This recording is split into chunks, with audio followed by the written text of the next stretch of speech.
tayo dito. Sinanay na dislocate to, kaso noong Friday pa, hindi niya naidala kasi wala daw magsiservice sa kanya. Kaya ngayon na nagka-available, Sunday na ngayon, 2 days na. Kaya guys, kaya wala ka-share siya.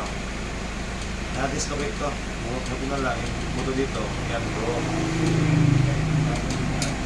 Ito lang ang gagawin natin guys, yung sa wrist niya. Sa wrist niya, sumiksik yung buto niya. Yan ang align natin.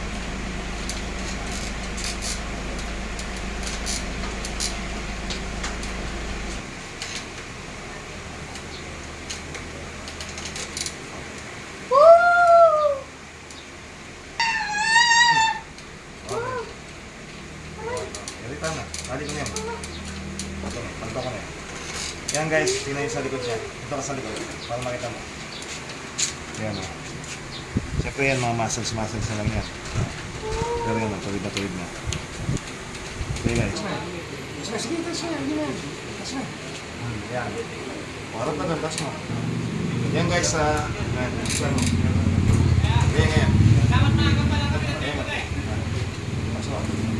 Tas mo.